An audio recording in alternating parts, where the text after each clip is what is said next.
Good morning class. Last video में हम we started the second chapter Bholi. And we have completed it till page number 9. Now today we are going to start it. We are going to continue it from page number 10. हमने इसे कहाँ तक पढ़ा था? That Vishwambarnath came to marry Bholi. And when he saw that there were poke marks on her face, he demanded 5,000 rupees from her father. उसने क्या कहा विशंबर ने? Then out with 5,000. वो उसके फादर रामलाल से कहता है तो फिर आप 5,000 रुपीज़ निकालिए. Tears streaming down his face. Ramlal जो भोली के फादर थे रामलाल की आंखों से आंसू बह रहे थे. Ramlal went in. रामलाल अंदर गया. ओपन द सेफ ओपन किया and counted out the notes. उसने पैसे काउंट किए. He place the bundle at the bridegroom's feet. और क्योंकि दूल्हे के पैरों के ले जाके उसने पैसे का बंडल रख दिया. On Vishambar's greedy face appeared a triumphant smile. Vishambar के उस लालची फेस के ऊपर एक बड़ी जीत वाली स्माइल दिख रही थी. He had gambled and one. उसने जुआ खेला और जीत गया. Give me the garland he announced. फिर वो कहता है मुझे माला दो. Once again the veil was slipped back from the bright face. एक बार वापस ब्राइट के फेस से जो घूंघट था वो स्लिप हो गया. But this time her eyes were not downcast. बस इस बार उसकी आंखें शर्म से नीचे नहीं झुकी हुई थी. She was looking up. वो ऊपर देख रही थी. Looking straight at her prospective husband. सीधे अपने होने वाले हस्बैंड की आंखों में. And in her eyes There was neither anger nor hate. और उसकी आंखों में न तो गुस्सा था न कोई नफरत. Only cold contempt. बस हेट थी. Vishambar raised the garland to place it around the bride's neck. Vishambar ने माला उठाई क्योंकि दुल्हन के गले में डालने के लिए. But before he could do so, but इससे पहले कि वो ऐसा करता, Bholi's hand stuck up like a streak of lightning. Bholi का हाथ बिजली के जैसे बाहर आया. And the garland was flung into the fire. और माला जाकर आग में गिर गई. She got up and threw away the veil. उठी और उसने घूंघट फेंक दिया. पिताजी, said Bholi in a clear loud voice. And her father, mother, sister, brother, relation, neighbor, they were stalled to hear her speak without even the slightest tremor. भोली वो की बड़ी क्लियर और लाउड वॉइस में वो बोली. और भोली के जो फादर, मदर, सिस्टर, ब्रदर, उसकी रिलेटिव्स, उसकी नेबर्स वो इतनी सरप्राइज थे. स्टार मीन कि भोली बिना हकलाए बोल रही थी. पिताजी, टेक बैक योर मनी. पिताजी, आपके पैसे वापस ले लीजिए. I am not going to marry this man. मैं इस आदमी से शादी नहीं करने वाली हूँ. Ramlal was thunderstruck. रामलाल के पैरों तले जमीन सरक गई. The guest begin to whisper. जो गेस्ट थे वो कानाफूसी करने लगे. So shameless. क्या बोलने लगे कि गर्ल कितनी शेमलेस है. सो अगली एंड सो शेमलेस. एक तो अगली है बदसूरत, ऊपर से इतनी shameless. Bholi, are you crazy? Shouted Ramlal. फिर रामलाल चिल्लाता है कि भोली, क्या तुम पागल हो गई हो? You want to disgrace your family. तुम अपनी फैमिली की इंसल्ट कराना चाहती हो. Have some regard for our इज्जत. कम से कम हमारी इज्जत की तो कुछ परवाह करो. For the sake of your इज्जत, said Bholi, I was willing to marry this lame old man. Bholi क्या कहती है, आपकी इज्जत के लिए ही मैं इस बूढ़े लंगड़े इंसान से शादी करने के लिए तैयार थी. But I will not have such a mean, greedy and contemptible coward as my husband. But मैं इतनी लालची, इतनी स्वार्थी और इतनी कंटेम्प्टेबल कावर्ड कायर इंसान को मेरा हस्बैंड नहीं बना सकती. I won't, I won't, I won't. मैं इसे शादी नहीं करूँगी और नहीं करूँगी. What a shameless girl. कितनी shameless girl है. We all thought she was a harmless dumb cow. हमें तो लगता था कि ये बिल्कुल harmless, एक बिल्कुल सीधी गाय के जैसी है. भोली turned violently on the old woman. क्योंकि जो ओल्ड लेडी जो सारी ऐसी बातें कर रही थी उसकी तरफ भोली एकदम से घूमती है. Yes aunty you are right. Okay, कि आप सही हो। You all thought I was a dumb driven cow. आपको क्या लगा कि मैं गूंगी गाय के जैसी हूँ। That is why you wanted to hand me over to this heartless creature. इसलिए आप मुझे एक ऐसे ओके निर्दयी इंसान को सौंपना चाहते हैं। But now the dumb cow the stammering fool is speaking. But अब ये डम काउ ओके वो फुलिश सोपिड लड़की जो हकलाती थी वो बोलने लगी है। Do you want to hear more? आपको और कुछ सुनना है? Vishambarnath the grocer started to go back with his party. Vishambarnath जो कि ग्रॉसर था वो वापस अपनी पार्टी अपनी बारात के साथ जाने लगा। The confuse bandman thought that is was the end of the ceremony. Band बजाने वाले जो कन्फ्यूज थे उन्हें लगा कि सेरेमनी ख़त्म हो गई। And struck up a closing song, और वो भी क्लोजिंग सॉन्ग बजाने लगे। Ramlal stood rooted to the ground. Ramlal okay ज़मीन से बिल्कुल ओके रूटेड मतलब चिपका हुआ खड़ा था। हिज हैड बो लो, उनका सर नीचे झुका हुआ था। With the weight of grief and Shem, दुख और शर्म की वजह से। The flames of the sacred fire slowly died down. Okay आग जो थी वो भी धीरे धीरे बुझ गई। एवरी वन वॉज गॉन, सब चले गए। Ramlal turn to Bholi and said. Ramlal Bholi की तरफ देखते हैं और क्या कहते हैं? But what about you? But तुम्हारा क्या? No one will ever marry you now. अब तुमसे कोई भी शादी नहीं करेगा। What shall we do with you? अब हम क्या करेंगे तुम्हारा? And Sulekha said in a voice that was calm and steady. और सुलेखा बड़ी कामली और बिल्कुल स्ट्रेट रिप्लाई करती है। डोंट यू वरी पिताजी, आप चिंता मत कीजिए पिताजी। In your old age I will serve you and mother. Okay आपके बुढ़ापे में मैं आपकी और ओके माँ की सेवा करूँगी। I teach in the same school where I learn so much. मैं उसी स्कूल में पढ़ाऊँगी जहाँ पे मैंने इतना सब कुछ सीखा है। Isn't that right ma'am? अपने टीचर से जो वहीं पास में खड़ी थी उसे क्या कहती है, क्या ये सही नहीं है?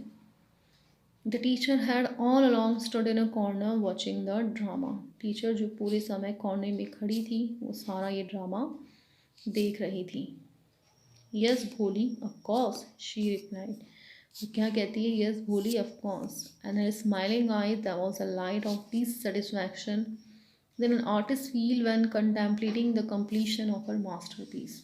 टीचर की आंखों में ओके वही चमक थी, फेस पे वही स्माइल थी जो एक आर्टिस्ट को अपना मास्टरपीस बनाने के बाद फील होती है। क्लास आपका थर्ड चैप्टर ओके सिलेबस से डिलीट हो चुका है। Now I am going to start lesson 4 footprints without feet. Footprints आपको पता है क्या होता है? किसी के पैरों के निशान। तो बिना पैरों के कैसे पैरों के निशान होते हैं? Okay to find out let's read the story.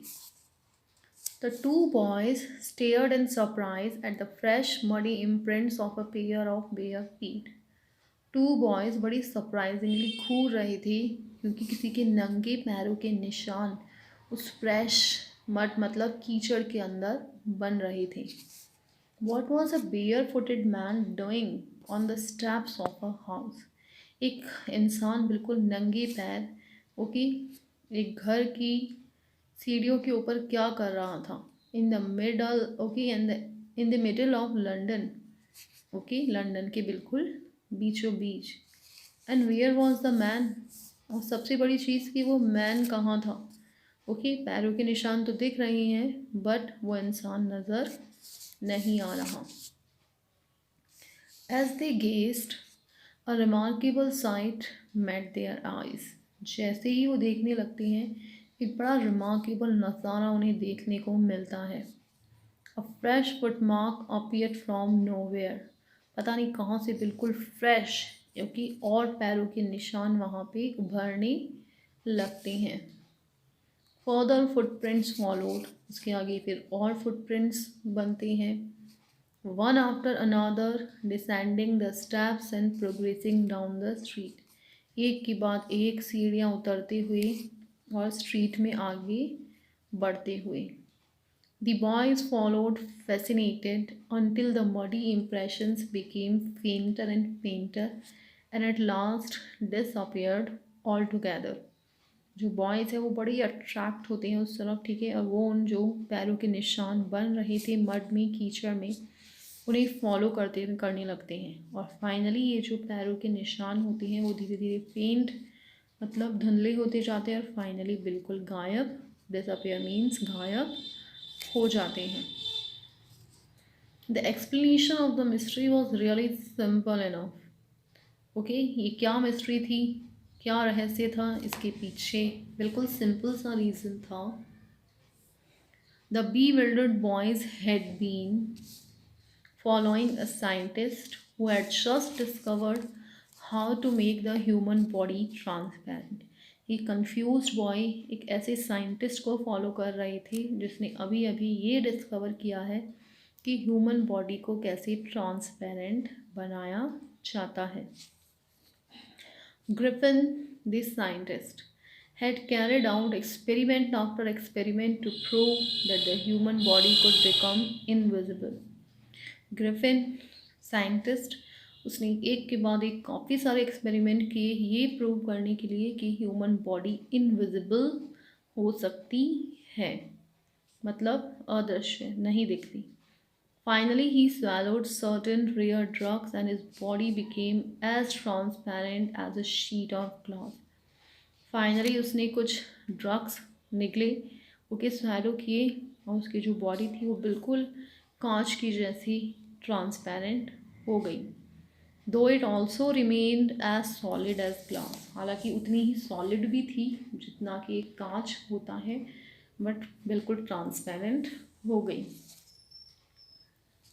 Brilliant scientist दो ही वॉज, हालांकि वो एक बहुत इंटेलिजेंट बहुत ब्रिलियंट साइंटिस्ट था, Griffin was rather a lawless person. Lawless का मतलब लॉ को नहीं मानने वाला, कानून को नहीं मानने वाला इंसान था। His landlord disliked him and tried to eject him. उसके लैंडलॉर्ड भी इवन जहाँ पे वो रहता था उसके लैंड ओनर भी इवन उसे पसंद नहीं करते थे। In revenge Griffin set fire to the house, और बदला लेने के लिए ग्रिफिन ने क्या किया, उनके घर पर आग लगा दी। To get away without being seen he had to remove his cloth. अब बिना दिखे भागने के लिए, ओके, अपने लैंडलॉर्ड से उसे अपने कपड़े उतारने पड़े। Thus it was that he became a homeless wanderer, और इस तरीके से वो एक बिल्कुल होमलेस, बिना घर का घुमक्कड़ बन गया। Without clothes, without money and quite invisible, बिना कपड़ों के, बिना पैसों के और बिल्कुल अदृश्य हो गया। Until he happened to step in some mud and left footprints as he walked. Okay, जब तक कि वो कुछ कीचड़ में नहीं चला और उसके पैरों के निशान उन बॉयज़ को दिखाई नहीं दिए। He escaped easily enough from the boys who followed the footprints in London. जो बॉयज़ उसकी पैरों के निशान को फॉलो कर रहे थे उनसे वो बड़ा इजीली बच निकला। But his adventures were by no means over, but उसके एडवेंचर्स अभी ख़त्म नहीं हुए थे। He had chosen a bad time of the year to wander about London without clothes. क्या कह रहा हूँ कि उसने लंदन में बिना कपड़े घूमने के लिए एक बहुत ही बुरा समय चूज़ कर लिया था। क्यों? क्योंकि वो सर्दी का टाइम था। इट वॉज मिड विंटर, सर्दियों का बिल्कुल बीच का समय था। The year was bitterly cold, हवा बहुत ठंडी थी।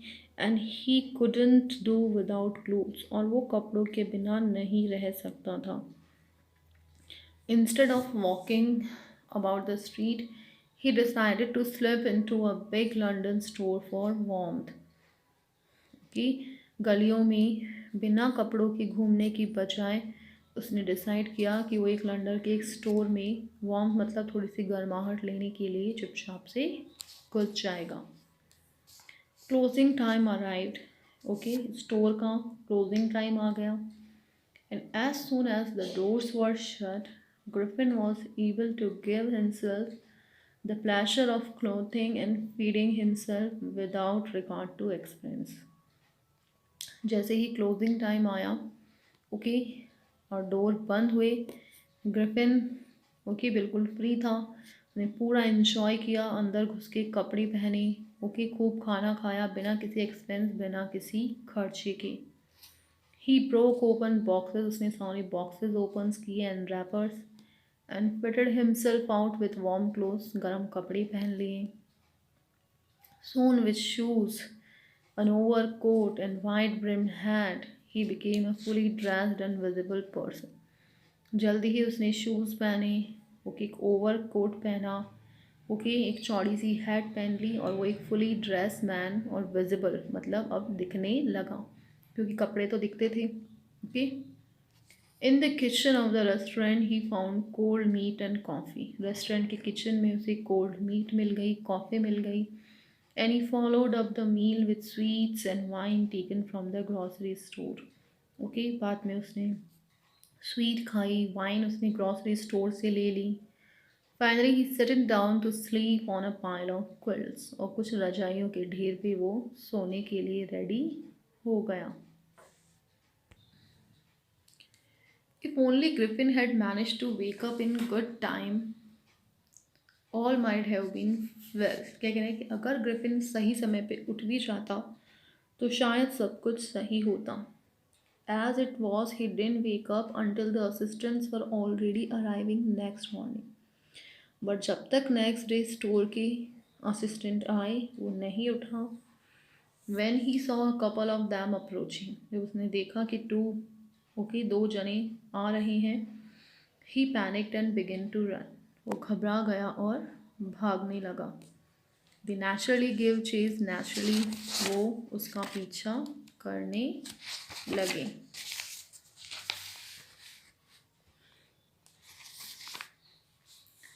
In the end, he was able to escape only by quickly taking off his newly found clothes. Okay, and में फाइनली वो अपनी जान कैसे बचा पाया कि उसके जो न्यू कपड़े थे जो अभी अभी उसे मिले, एक एक करके उसने उतार फेंके। Once more he found himself invisible but naked in the chill January year. एक बार वापस वो इनविजिबल हो गया, अदृश्य, बट बिल्कुल नैक्ड, बिना कपड़ों के, वो भी इतनी ठंडी जनवरी की हवाओं में। This time he decided to try the stock of a theatrical company in the hope of finding only clothes, but also something that would hide the empty space above his shoulder. Shivering with cold, he hurried to Drury Lane, the center of the theatre world. इस time उसने ये decide किया, okay, कि वो एक theatrical company जाएगा जहाँ पे शायद उसे ऐसे कपड़े मिल जाएं जिससे उसकी शोल्डर के ऊपर का जो बॉडी पार्ट दिख रहा है वो भी छुप जाए। इसके लिए कांपते हुए वो बिल्कुल ओके ड्ररी लेन में गया, जो थिएटर वर्ल्ड का सेंटर था जहाँ पे शूटिंग के कपड़े मिलते होंगे या नाटक के। ही सून फाउंड अ सूटेबल शॉप, जल्दी ही उसे एक सूटेबल शॉप मिल गई। He made his way invisible, okay, बिल्कुल अदृश्य होके चुपचाप से वो दुकान में घुसा। अपस्टेयर, ऊपर चढ़ा, and came out little letter wearing bandages. थोड़ी देर बाद में बाहर आया, उसने बैंडेजेस पहनी हुई थी अपनी हेड पे, डार्क ग्लासेस, आंखों पे चश्मा लगा दिया, फॉल्स नोज, नकली नोज लगा ली, and big bushy skirts whiskers with a large hat, okay, बड़ी बड़ी हैट पहन ली। To escape without being seen he callously attacked shopkeeper from behind, और बिना दिखे भागने के लिए उसने शॉपकीपर के पीछे से हमला कर दिया। After which he robbed him of all the money he could find, और बाद में उसे जितना पैसा मिला शॉपकीपर का सारा उसने लूट लिया।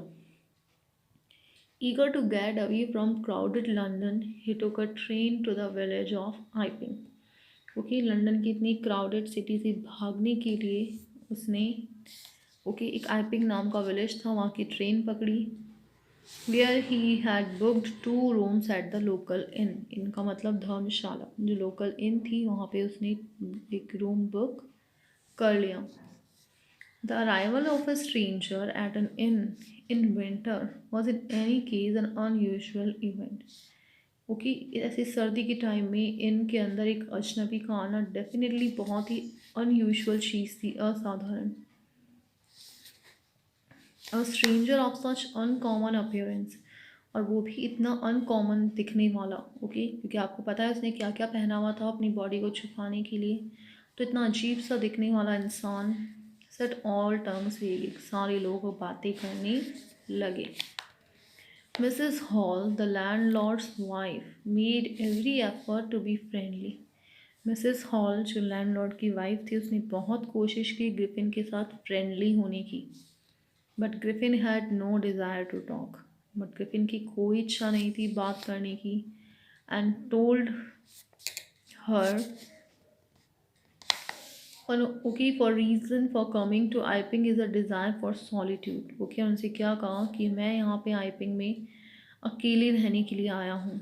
आई don't wish to be disturbed in my work, मैं नहीं चाहता कि कोई मुझे मेरे काम में डिस्टर्ब करे।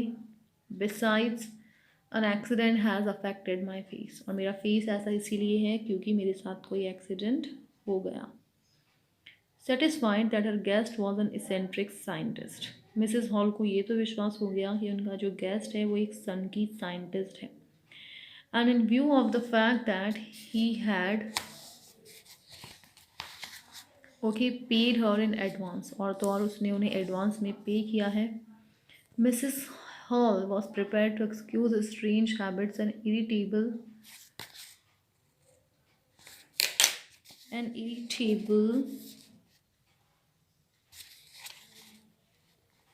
टेम्पर। ओके, मिसेस हॉल पूरी तरह से प्रिपेयर थी उसकी अजीब हरकतें एंड इरिटेबल टेम्पर को टॉलरेट करने के लिए। But the stolen money did not last long, चोरी किए हुए पैसे ज़्यादा नहीं चले। And presently Griffin had to admit that he had no more ready cash. Griffin को ये एक्सेप्ट करना पड़ा कि अब उसके पास में ओके कैश नहीं रहा। ही प्रिटेंडेड, उसने नाटक किया that he was expecting a cheque to arrive any moment, किसी भी वक्त उसका चेक आने वाला है। Shortly afterwards a curious episode occurred, उसके बाद में एक अजीब सा ओके इंसिडेंट हुआ। Very early in the morning a clergyman and his wife were awaken by noise in the study. उसी गांव में ओके बहुत ओके अर्ली मॉर्निंग में क्लर्गी मैन होता है जो चर्च में स्पीच देता है, फादर वगैरह पादरी। ठीक है, तो क्लर्गी मैन उसकी वाइफ उनके स्टडी रूम में कुछ आवाज़ से उठ गए। क्रीपिंग डाउनस्टायर, जब वो नीचे गए रेंगते हुए, they heard chink of money being taken from the clergyman's desk. उन्हें आवाज़ आई ओके कि इसकी जो डेस्क है स्टडी रूम में उसमें से मनी कोई चुरा रहा है। Without making any noise and with a poker grasped firmly in his hand, the clergyman flung open the door. बिना आवाज़ किए और हाथ में स्टिक लिए क्लर्गी मैन ने चुपचाप से दरवाज़ा खोला। Surrender. Then to his amazement he realise that the room appear to be empty. लेकिन वो बड़ा सरप्राइज हुआ क्योंकि जब वो रूम में गया तो उस रूम बिल्कुल खाली था। He and his wife looked under the desk, उसने और उसकी वाइफ ने डेस्क के नीचे देखा। बिहाइंड द कर्टेन, पर्दों के पीछे देखा। Even up to the chimney, और तो और चिमनी के ऊपर भी देखा। There wasn't sign of anybody, वहाँ पे कोई भी नहीं था। Yet the decks had been open, लेकिन फिर भी डेस्क ओपन थी। And the house keeping money was missing, और जो पैसा था घर के खर्चे के लिए वो वहाँ नहीं था। एक्स्ट्रॉर्डनरी अफेयर, इतना अजीब अफेयर है। The clergyman kept saying for the rest of the day, clergyman पूरे दिन यही बात कहता रहा। But it was not as extraordinary as the behaviour of Mrs Hall's furniture a little later that morning. बट ये incident शायद उतना भी अजीब नहीं था ओके जितना कि उस दिन थोड़ी देर बाद में मिसेस हॉल के फर्नीचर के साथ हुआ। The landlord and his wife were up very early, landlord और उसकी वाइफ मिसेस हॉल बहुत जल्दी उठ गए। They are surprise to see the scientist door wide open, बड़े सरप्राइज हुए कि साइंटिस्ट की रूम का दरवाज़ा खुला है। यूजुअली इट वॉज शट, ज़्यादातर वो बंद रहता था, and locked, and was furious if anybody entered the room. Okay, usually lock होता था और उसे बड़ा गुस्सा आता अगर कोई उसके रूम में एंटर हो जाता। The opportunity seemed too good to be missed. बहुत अच्छा मौका था जिसे मिस नहीं किया जा सकता था। They peeped round the door. उन्होंने दरवाजे में से झांक के देखा, but saw nobody and decided to investigate. उन्हें कोई नहीं दिखा और उन्होंने सोचा कि चलो रूम की जांच पड़ताल की जाए। The bed clothes were cold. Okay, जो बेड क्लोथ थे, बेड के ऊपर जो क्लोथ, वो बिल्कुल ठंडे थे। Showing that the scientist must have been up for time. इसका मतलब साइंटिस्ट को उठे हुए टाइम हो चुका है। And stranger still, the clothes and bandages that he always wore were lying about the room. सबसे अजीब चीज़ कि वो कपड़े, जो बैंडेजेस वो हमेशा पहन के रखता है, वो रूम में वही बिस्तर के ऊपर पड़ी हुई थी। All of a sudden, Mrs. Hall heard a sniff close to her ear. Suddenly, Mrs. Hall को अपनी कान के पास स्निफ का मतलब किसी की सांस लेने की आवाज़ सुनाई दी। A moment later, the head on the bedpost leaped up. थोड़ी देर बाद में ओके बेड के ऊपर जो हेड थी वो ऊपर उछली, dashed itself into her face, और सीधे मिसेस हॉल के मुंह के ऊपर। Then the bedroom chair became alive. उसके बाद वहाँ जो चेयर थी अचानक उसमें जान आ गई। It turned away in, okay, springing into the air, it charge straight at her. Okay, chair हवा में ऊपर उठी और सीधा मिसेस हॉल के मुंह के ऊपर अटैक किया। लेग्स फॉरमोस्ट, कुर्सी के मुंह आगे की, ओके, जो पैर थे वो आगे की तरफ थे। She and her husband turn away in terror. वो और उसके हस्बैंड जब पीछे मुड़े डर के मारे। The extra ordinary chair push them both out of the room. जो चेयर थी उसने उन्हें धक्का दे के रूम से बाहर निकाल दिया। And then appear to slam and lock the door after them. फिर ऐसा लगा कि उसने जोर से दरवाजे को पीछे से बंद किया और दरवाजे को लॉक कर दिया। Mrs Hall almost fell down the stairs in hysterics. Mrs Hall बिल्कुल सीढ़ियों में गिर गई। She was convinced that the room was haunted by spirit. Okay, उन्हें ओके लग रहा था कि रूम में कोई भूत प्रेत का साया है। And the stranger had somehow caused these to enter into her furniture. और स्ट्रेंजर, उस अजनबी, उस साइंटिस्ट की वजह से ये भूत प्रेत उसके फर्नीचर के अंदर घुस गए हैं। My poor mother used to sit in that chair, she moaned. Okay, वो इतनी दुखी होती रही कि इस चेयर पे मेरी बेचारी ओके पुअर मदर बैठा करती थी। To think it should rise up against me now. सोचो कि यही चेयर मेरे अगेंस्ट खड़ी हो गई। The feeling among the neighbours was that the trouble was caused by which craft. पड़ोसी ये सोच रही थी कि ये शायद कोई विच क्राफ्ट, कोई काला जादू है। बट विच क्राफ्ट और not, when news of the burglary और द क्लर्गीमैन होम बिकेम नोन। पर अब ये काला जादू है या नहीं, फिर कंफ्यूज हो गए लोग जब पता चला कि वहीं पास में क्लर्गीमैन के घर में चोरी हो गई। The strange scientist was strongly suspected. उस अजीब से साइंटिस्ट भी बहुत ही स्ट्रांगली, सस्पेक्ट मीन्स डाउट था, of having had a hand in it, कि उसी का इन सब पे के ओके सब में हाथ है। Suspicion grew even stronger when he had suddenly produce some ready cash. Doubt और ज़्यादा स्ट्रॉन्ग हो गया सब जब सडनली उसने कैश दिखाया। Though he had admitted not long before that he had no money. जबकि अभी थोड़े टाइम पहले उसने ये एक्सेप्ट किया था कि उसके पास कोई पैसा नहीं है। The village constable was secretly sent for. Village constable को चुपचाप बुलाया गया। Instead of waiting for the constable, Mrs Hall went to the scientist. Constable का वेट करने के बजाय मिसेस हॉल साइंटिस्ट के पास गई, who had somehow mysteriously appeared from his empty room। पता नहीं कहाँ से अचानक से उस खाली कमरे में प्रकट हो गया। Okay class, we will continue the story from here in the next video. Till then आप इसको पढ़िए, okay, and try to get it. Thank you.